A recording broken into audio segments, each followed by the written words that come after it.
Have you ever wondered what a derivative is? Well, even if you haven't, you're here now. So today we're going to learn how derivatives influence differential calculus. You will learn all you need to know to succeed on the IB test. When learning about any new math topic or revisiting topics that you've already learned, it's a good idea to go through the basics. So we're going to start out with vocabulary. Because this topic is differential calculus, we're going to start out with the definition of that.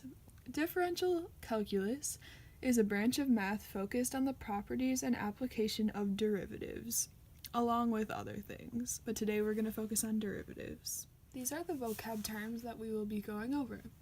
So, what is a derivative?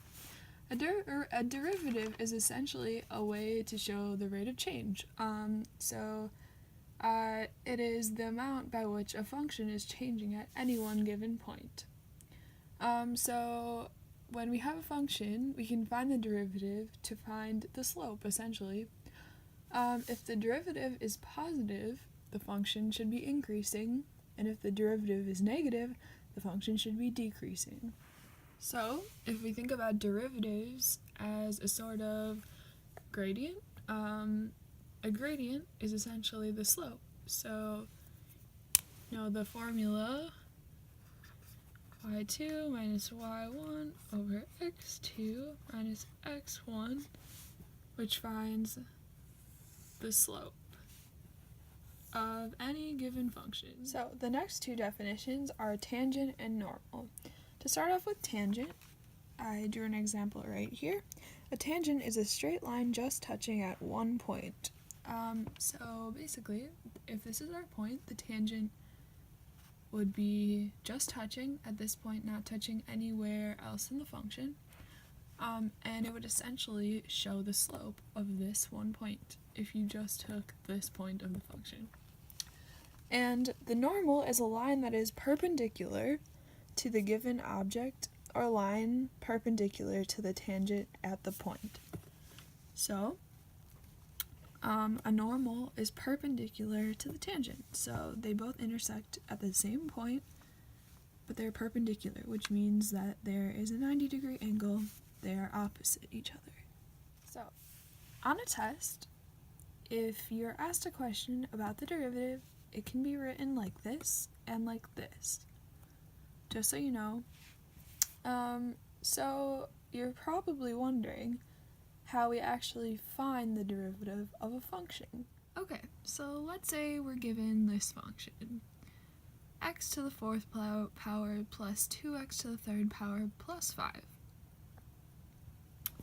So all you have to do when you're given a function in order to find the derivative is distribute the exponent to the front of the x. So what this means is you're going to multiply the exponent by whatever number is here.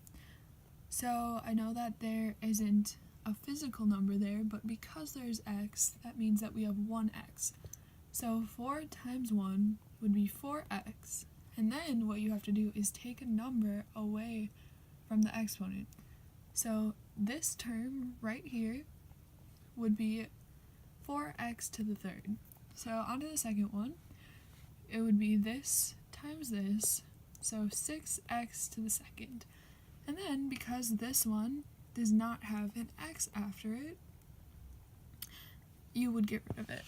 So the final answer is f prime equals, the function of f prime equals 4x to the third plus 6x squared. So that is our final derivative. So in case you're wondering, when these two, when the function and the derivative are mapped out on a graph, the function looks like this and the derivative looks like this. Okay, so now that we've gone over the basics on how to find a derivative, we're going to go through an example problem. Okay, so starting out with the first term, there is no number in the exponent, so it's a 1. So 1 times 4. 4. But now you take 1 away from 1, which is 0, so it's just 4. So 4. And then we have to do something different when we come across fractions. So first you're gonna take it down here, and it's gonna be 3x to the negative 2 power. And then we have to take this and distribute just like we did over here. So a negative times a negative, positive x to the negative 3, because remember we have to take one away always. So, oops, it's 4 minus 6x to the negative. And our last term is easy, it's the same as the one at the beginning, so it'd just be 4 plus 4. So our final derivative is 8 minus 6x to the negative 3rd power. So when we find the derivative, we must then find out how to find the value of an x-coordinate when given a gradient value. So using the derivative that we found in the previous question right here, if you want to find the value of a certain point on the graph, put the given gradient equal to the derivative and solve. So if we're given the slope of 2, we can put 2 equal to our derivative. So 2 equals 8 minus 6x to the negative 3rd power. So we can take 8 away from both sides, then we get negative 6 equals negative 6x to the negative 3rd power. So we can plug this into our calculator and we can find the intersect. So first curve, second curve, guess. So the x value of the point is 1. So just to reiterate with another example, if you are given a slope of 6, then you put the derivative equal to 6, then you solve. So on here, the x-coordinate is 1.442496. And just a reminder, use 3 sig figs on IB math tests. So the x-coordinate would just be 1.44. Okay, so in our first example, we're going to use the skills that we have just studied to complete this problem. So given the function, find the derivative. And then the second question is, find the gradient of the normal to the curve at x equals 1/2. In order to find the derivative, we're just going to go through the same process that we have been going through. So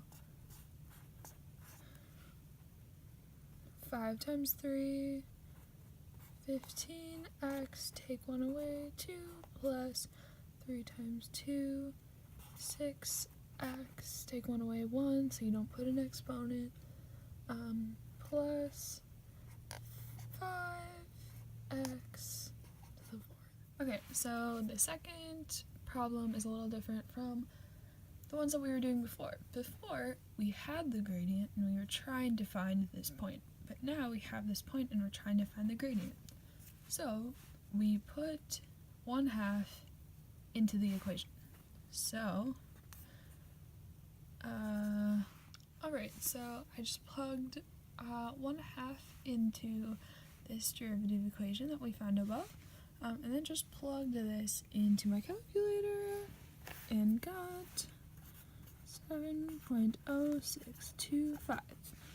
However, the question asks to find the gradient of the normal. And the normal, the way that we find the slope of the normal is taking the opposite reciprocal of this number. So the opposite reciprocal would be negative 1/7.0625. And that's it. That's our answer. And if you're putting 3 sig figs, you could go negative 1/7.06. And that's the final answer. Okay, for example 2, the directions are a little bit longer and may require a few more steps. But we can get through it definitely. So for the first step, we're just finding the derivative again, so hopefully by now you got this part down, because we've definitely been doing it a lot. So there, I found my derivative equation from the original equation. Just took 3 times 4, 12, oops, I forgot to write x to the third, and then just took 1 away from 4 to 3. So the directions for the second say, given the straight line, then an equation, find the coordinates on the in the original equation in which the slope is equal to the slope of the straight line. So if you plug both the derivative and the equation of the straight line into your calculator to generate a graph with x being between 0 and 10, this is a rough sketch of what it looks like. So the first step for solving this type of problem is putting this derivative equation equal to 1000. So you can then solve the equation, divide by 12, divide by 12, and then put these two equal to each other in the calculator. Okay, so putting both of these in the graph, you get 2 different ones, and then you find the intersection. So x equals 4.37 rounded to 3 sig figs, and you're just gonna plug that number back into the original question, because remember, this asks you to find the coordinates, so both y and x, or x and y, and then taking into account 3 sig figs, you get y equals 1090. So your final coordinates are 4.37 and 1090. And that's your final answer. So next are IB test questions, which are questions that are cumulative of what we just learned about differential calculus and may be similar to questions that you will find on your IB test. Okay, these are pretty similar to questions that I've been asking, but we are moving on to IB test questions. So pause this video now so you can work on the problem, and then I will give you answers. Okay, so hoping you guys recognize how to find the derivative. This is the answer. The derivative to this function is 4 plus 12x to the negative 4 power. Then for the second question, you put the gradient equal to the derivative equation and then solve. And that is your x coordinate, and then rounded to 3 sig figs. The answer is the point at Q, the x coordinate is 1.86. Okay, moving on to the second IB test question. Pause the video right now, do the problem, and then I'll give you the answers. I already gave the derivative up here because we've done that so many times in a row. Okay, so for the first one, just put 1 into the equation because that's the x value and you're looking for the gradient. And the answer is 1780. So for the second question, it's a little more tricky, but still doable. So you have to find the opposite reciprocal of this value, which is negative 1 over 1780, and then plug that into the equation along with these points, because the normal is also on those points and has the slope with opposite reciprocal. You do this in order to find the b value and then write the equation, which I have right here. Okay, and we're all done. I hope this video gave you at least 1 extra point on your future IB test. And yeah, hope you learned something.